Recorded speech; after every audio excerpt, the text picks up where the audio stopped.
சார்பாக அனைத்து கிறிஸ்தவ மக்களுக்கும்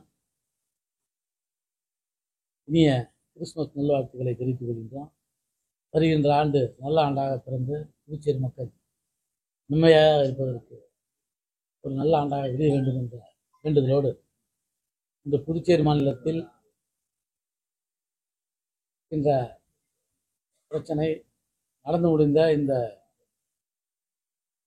மாபெரும் புயல் சீற்றத்திலிருந்து மக்கள் இன்னமும் விடுபடாத நிலையில் அவர்களுக்கு இந்த அரசாங்கம் அறிவித்த அந்த 5000 பணத்தோடு இருக்கின்றது. மத்திய அரசில் கேட்ட பணம் எதுவும் புதுச்சேரிக்கு கிடைக்கவில்லை. இப்போது கொடுத்திருக்கின்ற அந்த 5000 கூட புதுச்சேரியினுடைய தொகுப்பிலிருந்து எடுத்து கொடுக்கப்பட்டிருக்கிறது. கடந்த 3 ஆண்டுகளில் புதுச்சேரி அரசு இந்த வெள்ள புயல் சீற்றம் காலங்களில் கணக்கெடுத்து எந்த வீட்டுக்கும், வீடு இடிந்த வீட்டுக்கு, வீடு முற்றிலும் சேதமான வீடுகளுக்கு எந்த பணமும் கொடுக்கல. அதாவது நீங்கள் மழை தண்ணி உள்ளே பூந்த வீட்டுக்கு, மழையால் பாதிக்கப்பட்ட மக்களுக்கு தரட்டாலும் பரவாயில்ல, முழுமையான சேதம் சொல்லிட்டு ரெவென்யூ ஆய்வு செய்து கணக்கெடுத்த வீட்டுக்கு நீங்கள் கொடுக்காத விட்டுட்டீங்க. இன்றைக்கி இவ்வளோ பெரிய புயலில் பாதிக்கப்பட்ட மக்களுக்கு நீங்கள் அந்த 5000 பணம் கொடுத்ததோடு இருக்குது. பல வீடுகளில் பல லட்சக்கணக்கான பொருட்கள், ஒரு நடுத்தர குடும்பத்தில் அந்த வீட்டில் இருக்கக்கூடிய அடிப்படை பொருட்கள், இந்த டிவி, கிரைண்டர், மிக்சி போன்ற பொருள்லாம் போச்சுன்னா அவங்களாம் பெரிய கஷ்டம் இருக்கும். இதெல்லாம் தாங்கினா அவங்க யதார்த்த உலகத்தை வந்துட்டா கூட இன்றைக்கி விவசாய பெருமக்கள் மீள முடியாத நிலையில் இருக்கிறாங்க. இன்றைக்கி கடந்த 3 ஆண்டுகளில் இது போன்ற புயல் பாதிப்பில் மக்களுக்கு சரியான அளவில் நிவாரணம் கொடுக்கல. இப்போ இந்த அரசாங்கத்துக்கிட்ட நான் வைக்கக்கூடிய முக்கியமான கோரிக்கை, இந்த புதுச்சேரி அரசு இந்த மாநில பேரிடராக அறிவிச்சிருக்கிறாங்க. புதுச்சேரி மாநிலம் முழுமையாக வெள்ளத்தால் பாதிக்கப்பட்ட மாநிலமாக அறிவிச்சிருக்காங்க. அப்படின்னா விவசாயம் சார்ந்த தொழில்கள் அனைத்துக்கும் முழுமையான நிவாரணம் கொடுக்கணும். இது சட்டம். ஏற்கனவே நம்ம இன்சூரன்ஸ் முழுமையாக கட்டியிருக்கிறோம். விவசாய மக்களுக்கு, விவசாய நிலங்களுக்கு இன்சூரன்ஸ் முழுமையாக கட்டியிருக்கின்றோம். அதாவது புதுச்சேரி மாநில அரசினுடைய பங்கு, புதுச்சேரி மாநிலத்தில் இருக்கின்ற விவசாயிகளுக்காக புதுச்சேரியில் இருக்கின்ற நம்முடைய மாநில அரசு அவங்களுக்கு பணம் கட்டிது, அவங்க பங்கையும் கட்டியிருக்காங்க. இதனோட மத்திய அரசினுடைய தொகுப்புல கொடுக்கக்கூடிய நிதி, இது 3ம் சேர்ந்து இன்சூரன்ஸ் கம்பெனி பணத்தையும் போட்டு கொடுக்கணும். இப்போ முழுமையாக அந்த பணத்தை இந்த வருஷம் வாங்கி தரணும். இது தனி. மத்திய அரசு தரக்கூடிய அந்த நிவாரணத்தை வாங்கி கொடுக்குறது தனி. இந்த அரசாங்கம் அறிவிச்சிருக்கிறாங்க இல்லையா, ஹெக்டருக்கு இவ்வளோ ரூபாய் அறிவிச்சிருக்கிறது, கால்நடை கொடுத்துருக்கிறது, இதெல்லாம் தனியாக கொடுக்கணும். ஏற்கனவே இப்போ சட்டமன்றத்தெல்லாம் அறிவிப்பு வந்திருக்கும். அதாவது மாடு இறந்தா அவ்வளோ ரூபா கொடுக்குறோம், கொட்டை கட்டுறதுக்கு இவ்வளோ கொடுக்குறோம், கொட்டை இடிஞ்சா அவ்வளோ கொடுக்குறோன்னு சொல்லிட்டு அந்த கால்நடைத்துறை மானியத்தில் சொல்லியிருப்பாங்க. அது போல் எதுவும் கொடுக்குறதில்ல. இன்றைக்கி கூட ஒரு 4000 மாட்டுக்கு மேலே நீங்கள் லோன் கொடுத்துருக்காங்க. அதோட பல மாடு செத்து இருக்குது. அது இன்சூரன்ஸ் முழுமையாக வாங்கியிருக்கிறாங்க. அந்த இன்சூரன்ஸ் பணத்தையும் இது வரைக்கும் கால்நடைகளுக்கு கொடுக்காம இருக்கிறாங்க. இது இந்த அரசாங்கம் உடனடியாக கவனத்தில் கொண்டு உங்களுக்கு செய்ய வேண்டிய விஷயம். இன்னும் சின்ன சின்ன தொழில் செய்யக்கூடிய, இப்போ ஒரு மோட்டார் சைக்கிள் ஒர்க் ஷாப் வச்சுருக்காங்கன்னா அந்த ஒர்க் ஷாப்பில் அவர் மட்டும் பாதிக்கப்பட்ட பிரச்சனைலாம் அவர்கிட்ட ஒரு 10 வண்டி வாடகை விட்டுருப்பாங்க, கார் வாடகை விட்டுருப்பாங்க, லாரி வேலை செய்ய விட்டுருப்பாங்க, கார் அது போல் வேலை செய்ய விட்டுருப்பாங்க. அதெல்லாம் சேதமாகி அவங்களாம் கொஞ்சம் நிறைய பிரச்சனைகளில் பதில் சொல்ல முடியாத நிலைமையில் இருக்காங்க.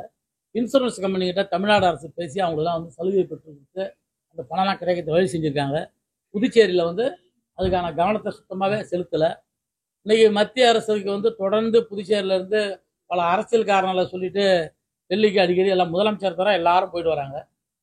ஆனாலும் புதுச்சேரியில் இருக்கிற இந்த பாதிப்பை பற்றி யாரும் பேசுனதாவோ, அதுக்கான துறை அமைச்சர்களை பார்த்ததாவோ, அதற்காக நிதி பெற்று உறுதி கொடுத்ததாவோ எந்த தகவலும் இல்லை. கட்ட இன்ஜின் பூட்டிய இந்த அரசாங்கம் இது போல் ஒரு சின்னஞ்சிறு மாநிலம் மிகப்பெரிய அளவில் சேதம் அடைஞ்சிருக்குது. அதை புனரமைக்கிறது இன்றைக்கி சாலைகள்லாம் போயிடுது. பல விவசாய நிலங்களில் இருக்கக்கூடிய அந்த களம், இந்த பெட் டேமு இதெல்லாம் போயிட்டு இருக்குது. இன்றைக்கி பல விவசாயிகளுக்கு வரப்புலாம் காணாமல் போயிருக்குது. அதெல்லாம் கட்டினோன்னா ஒரு ஏக்கருக்கு அவங்களுக்கு 25,000 செலவாகும். இதெல்லாம் அரசாங்கம் பொறுப்பெடுத்து முக்கியமாக கணக்கெடுக்காத விட்டாங்க. இதெல்லாம் கணக்கெடுத்து செய்தி தரணுன்றது நம்ம தொடர்ந்து கோரிக்கை வச்சுருக்கோம். இதை பேரிடர் நிவாரண குழு வந்தப்போ அவங்க கையிலையும் கொடுத்துருக்கோம், புதுச்சேரி கவர்னர்கிட்ட கொடுத்துருக்கோம், முதலமைச்சர்கிட்ட கொடுத்துருக்கோம். இது வரைக்கும் அதெல்லாம் எந்த நடவடிக்கையும் எடுக்காமல் இருக்கிறாங்க. இதெல்லாம் காலத்தோடு கேட்டால் தான் கிடைக்கும். இன்னும் ஒரு மாதம் கழிச்சு நம்ம அடுத்த பிரச்சனைக்கு போயிடுவோம், இதெல்லாம் மறந்துடுவோம். அதனால் புதுச்சேரி அரசாங்கம் இதில் கவனம் செலுத்தி உடனடியாக விவசாய பெருமக்களுக்கு, வீடு காணாமல் போன பாதிக்கப்பட்ட மக்களுக்கு நிவாரணம் கொடுக்கணும். வேற என்ன சட்டமன்றத்தில் சபாநாயகருக்கு எதிரான தீர்மானத்தை சுயேட்சை முயற்சி தொடர்ந்து பத்திரிகையில் பார்க்குறோம், செய்தி வந்துருக்குது. அரசியல் கட்சி தலைவர்களாகவும் நிறைய பேட்டி கொடுத்துருக்காங்க. ஒரு சபாநாயகர் மேலே கொடுக்கக்கூடிய ஒரு நடவடிக்கை வந்து பொதுவாக சபை நடக்கும்போது அந்த சபையில் அவர் வந்து அந்த உறுப்பினருக்கு பேசுவதற்கு அனுமதி மறுக்கிறாரு, இல்லை வந்து அவர் கொடுக்குற தீர்ப்பில் திருப்தி இல்லை, இல்லை அவர் வந்து ஒரு சார்பாக இருக்கார், ஆளுங்கட்சிக்கு ஆதரவாக இருக்கார், தனிப்பட்ட சட்டமன்றங்களுடைய உறுப்பினருடைய மரபெல்லாம் மீறாருன்னா நிச்சயமாக அவர் மேலே வந்து அவங்க வந்து நம்பிக்கையில்லா தீர்மானம் கொடுக்கணும். இப்போ வந்து சபை எதுவும் நடக்கலை, அது அவங்க எல்லாரும் ஆளுங்கட்சியாகவே இருக்கிறாங்க. இந்த புகார் கொடுத்துருக்கிறவங்க சபாநாயகரை பற்றி தான் எல்லாருக்குமே தெரியும். அவர் வந்து கொஞ்சம் அதிகப்படியாக இருக்கிறாருன்றது எல்லாருக்கும் தெரியும். அவர் வந்து இன்றைக்கி இல்லை, இப்போ 4 வருஷம் முடிஞ்சு போச்சு. இப்போ அவர் தொடர்ந்து நாங்கள் சட்டமன்றத்தில் பல முறை நம்ம குரல் கொடுத்துருக்கோம், அவரை நேரடியாக கண்டிச்சிருக்கிறோம், சொல்லியிருக்கிறோம். ஆனால் அப்போல்லாம் அவங்க உடன் இருந்தவங்க இன்றைக்கி ஒரு விஷயத்தை வந்து கொடுக்குறாங்கன்னா அவங்களுடைய சொந்த அரசியல். பிஜேபியோடைய ஏ டீமும் பி டீமுக்கும் உள்ள பிரச்சனை, பதவி பெறுவதிலையும் ஆட்சி அதிகாரத்தில் வருவதற்கும் உள்ள பிரச்சனையில் அவங்க கொண்டு வந்து போகிறாங்க. இதை வந்து பிஜேபி எம்எல்ஏவாக இருக்கக்கூடிய கல்யாண சுந்தரமோ ஜான்குமாரோ ரிச்சர்டோ கொடுத்துருந்தாங்கன்னா அரசியல் சுயேட்சையை விட்டு கொடுக்க வைக்கிறாங்க. அதனால் வந்து இவங்களை நம்பிலாம் நம்ம போயிட்டு நம்மளுடைய தலைமையிட்ட நம்ம கேட்டுன்னு வந்து ஒரு முடிவு எடுத்து பண்ணுற அளவுக்கு இல்லை. ஏன்னு கேட்டால் இவங்க எப்போ நாளைக்கு இந்த கட்சியில் இருக்காங்க, நாளைக்கு எந்த கட்சிக்கு போவாங்க, நாளைக்கு என்ன முடிவு எடுப்பாங்க யாருக்கும் தெரியாது. அதனால் வந்து அவங்கள நான் குறைச்சி பேச விரும்பலை. ஆனாலும் வந்து இது வந்து ஒரு அரசியல் கட்சி ஒரு சுயேட்சையை நம்பி இருக்கக்கூடிய 2 சுயேட்சை கொடுத்துறதை நம்பி நம்ம போக முடியாது. இன்றைக்கி தேசிய அளவில் இருக்கக்கூடிய பெரிய கட்சி பிஜேபின்னா, அடுத்து காங்கிரஸ் இருக்குன்னா, அடுத்து திமுக என்ற நிலையில் நாங்கள் இருக்கிற ஒரு பெரிய கட்சி. நாங்கள் வந்து இது போல் ஒரு முடிவு எடுக்க முடியாது. அப்படி எடுத்தாலும் எங்கள் தலைமை கலந்து தலைமை சொன்னால் தான் செய்வோம். அதனால் இது வரைக்கும் எங்கள் தலைமையிட்ட நாங்கள் சொல்லிட்டோம். இதில் வந்து அவங்க முழுக்க ஆய்வு செஞ்சுட்டு இது நம்மளுக்கு வேலை இல்லை, நம்ம வேடிக்கை பார்க்குற இடத்துல இருக்குன்னு சொல்லிட்டாங்க. அதனால் எங்களுக்கு அதில் வேலை இல்லை. ஏன்னு கேட்டால் அவங்களுக்கு இப்போ நம்ம சரி பண்ணி கொடுத்தோம். இப்பயே வந்து மேல் மட்டத்தில் ஒரு பஞ்சாயத்து முடிஞ்சிடுது, அடுத்த பஞ்சாயத்து முடிஞ்சால் இதெல்லாம் செட்டிலாகி அவங்க வேலை பார்க்க போயிடுவாங்க. இதுக்கு வேலை பார்க்க போகிற நாம் சங்கடப்பட்டு நிற்கக்கூடிய சூழ்நிலை இருக்கும். அதனால் இதில் திமுக நாங்கள் வந்து வேடிக்கை பார்க்குற இடத்துலேருந்து வேடிக்கை பார்த்துனோம்.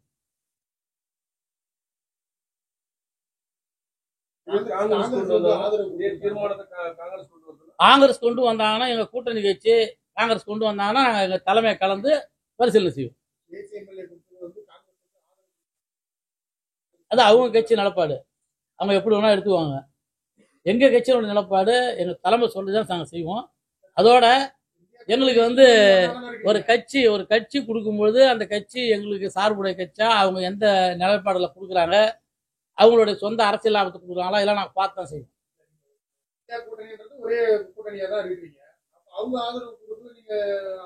அவர் ஒன்றும் என்ன எங்களை கேட்டு கொடுக்கல. அவர் எங்கள் கூட்டணியில் நாங்கள் இருக்கிறோம் எல்லாரும். அவர் கட்சியில் நான் இல்லை, என் கட்சியில் அவர் இல்லை.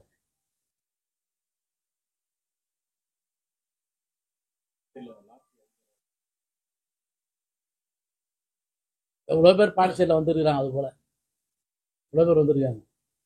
இது வந்து இந்த அரசியல்லாம் பாண்டிச்சேரியில் ஈடுபடாது. இப்போ நடந்து முடிந்த பாராளுமன்ற தேர்தலில் திராவிட முன்னேற்ற வேட்பாளர் எவ்வளோ செலவு பண்ணாருன்னு பாண்டிச்சேரி எல்லாருக்கும் தெரியும். எழுத்து நின்றவர் எவ்வளோ செலவு பண்ணாரு, அவங்களோட அதிகாரம் என்ன, மத்திய அரசினுடைய அதிகாரம், மாநில அரசினுடைய அதிகாரம், 23 எம்எல்ஏ, அவங்க செலவு பண்ண விதம், அவங்களுடைய வேகம். ஆனால் மக்கள் யார் வாக்களித்தாங்கன்னு தெரியும். அதனால் இந்த விமர்சனம்லாம் வந்து தேர்தல் நேரத்தில் பேசிக்கிறோம்.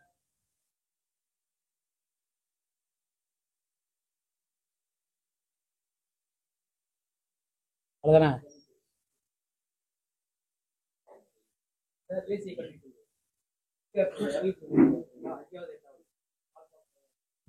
அது தமிழகத்தில் முழுமையாக வந்து இந்த தேசிய கல்வியை வந்து முழுமையாக புறக்கணித்து அவங்க வந்து அவங்க ஒரு ஸ்டாண்ட் எடுத்து போயிடுறாங்க.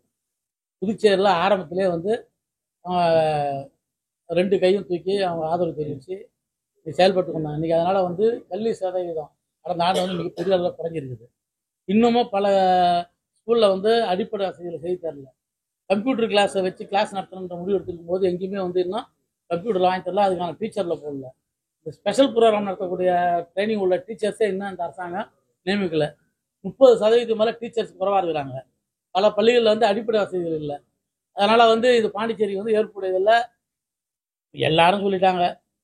ஆனாலும் வந்து மத்திய அரசினுடைய இந்த அரசாங்கம் நேரடி பார்வை கொண்டாடணுன்றதுக்கோசம் இங்கே இருக்க அமைச்சர் வந்து எதை பற்றி கவலைப்படாமல் இதை அறிவிச்சு.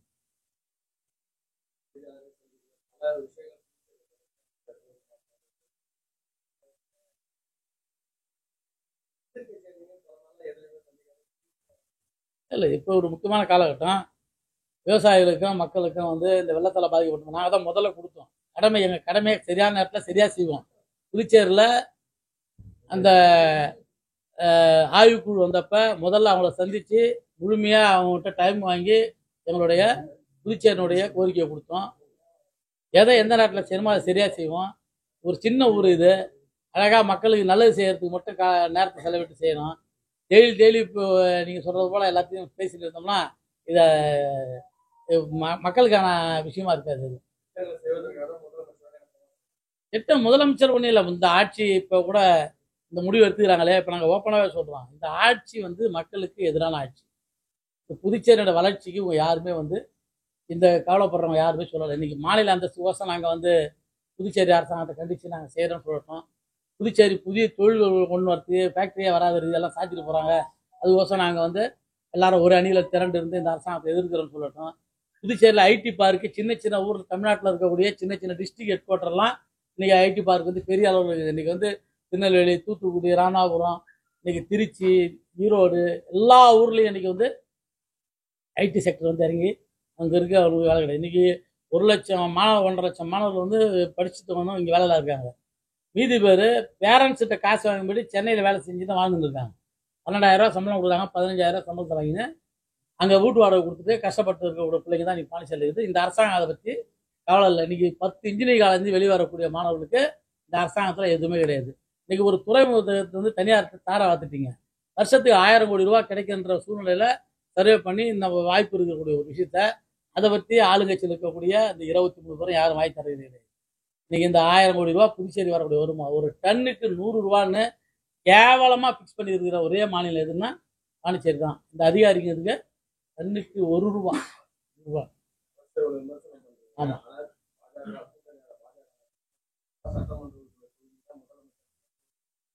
நாங்கள் மக்களால் தேர்ந்தெடுக்கப்பட்டு மக்களுக்கோசம் இருக்கிறோம். எங்களுடைய தலைவர் வழியில் நாங்கள் போயிட்டு தொடர்ந்து எங்களை வந்து ஒரு டெஸ்பாட்ச் கிளர்க்காக ஆகிக்கிறோம். நாங்கள் கையில் எடுத்துன்னு செக்ரட்டரியேட் போகிறோம், ஆஃபீஸுக்கு போகிறோம், அசம்பிளியில் பேசிட்டு வீட்டில் போய் படுத்துறது இல்லை, அமைச்சர்கிட்ட சொல்லிட்டோமேனு வீட்டில் போயிருக்கிறது இல்லை. எங்கள் எம்எல்ஏ யாருமே குறை சொல்ல முடியாத இடத்துக்கு இன்றைக்கி இந்த தொகுதியில் வேலை செஞ்சு எல்லாரும் நிறைவாக வேலை செய்கிறாங்கன்னா நீங்கள் எங்கள் எம்எல்ஏ எல்லாருமே பாருங்கள், எல்லாருமே ஃபீல்டில் இருப்பாங்க, வேலை செஞ்சுன்னு இருப்பாங்க. அந்த தொகுதி பிரச்சனை கேட்டிங்கன்னா சுண்டு வரல வச்சுருப்பாங்க. இதுமாரி யாராவது பேக்கேஜ் எடுத்து கொடுப்பாங்களா, அதை கொடுத்துட்டு ஓட்டு வாங்கலாமான்னு நினைக்கிற இடத்துல நாங்கள் இல்லை. நாங்கள் வந்து மக்களுக்கான இடத்துல இருக்கோம், மக்களுக்கு சர்வீஸ் பண்ணியிருக்கோம், மக்கள் எங்களை முழுமையாக அங்கீகரிச்சிருக்காங்க. கடந்த தேர்தலில் நாங்கள் எங்கள் தொகுதிகளில் வாங்கின வாக்கு அதுக்கு உதாரணம்.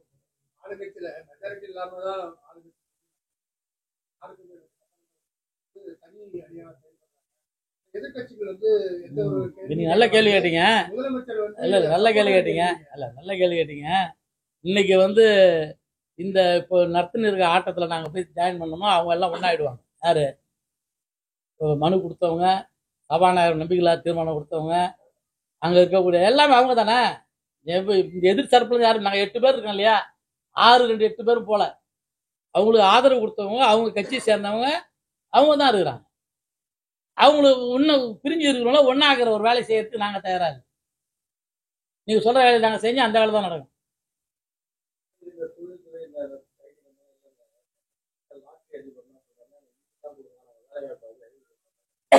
அவருக்கு இந்தியாவில் எவ்வளோ மாநிலம் இருக்குது, இந்தியாவில் எவ்வளோ மாநிலம், இந்த சின்னஞ்சிறு பாண்டிச்சேரி மாநிலம் வரைக்கும் அவ்வளோ பெரிய காதல் வர வேண்டிய அவசியம் என்னன்னு தெரியல எனக்கு. இன்னொரு விஷயம், இந்த 7 தொகுதிக்கு மட்டும் நல்ல மக்கள்லாம் பாண்டிச்சேரி ஃபுல்லாக வறுமையில் கஷ்டத்தில் இருக்காங்க. இன்னும் ஆற்று படுகையில் இருக்க மக்கள்லாம் வீடு வாசலை இழந்து ரொம்ப கஷ்டப்பட்டுருக்காங்க. அங்கெல்லாம் போகாமல் ஒரு 7 தொகுதி வரைக்கும் கொடுக்குறாங்க. எல்லாத்துக்கும் கொடுக்க வேண்டியது தானே, எல்லாத்துக்கும் கொடுக்க சொல்லுங்க சார். கொடுக்குங்க சார், மக்கள்கிட்ட இருந்து வாங்கின காசு தான் சார், மக்கள்கிட்ட போய் சார் நாங்கள் கூப்பிட்றோம் சார் கொடுக்க சொல்லி. ஆமாம் ஆமாம், எல்லாம் மாறுங்க, அப்படி வர இருக்க மாட்டான். அதாவது இந்த மாதிரி எங்ககிட்ட நிறைய பேர் சேர்ந்து போச்சு, வைக்க இடம் இல்லை, நாங்கள் மக்களுக்கு கொடுக்குறோன்னு சொல்கிறவங்க வந்து கொடுக்குறோன்னு சொல்கிறாங்க. எல்லா தொகுதியும் கொடுக்குறோன்றேன் நான். ஆமாம், ஆமா சரி.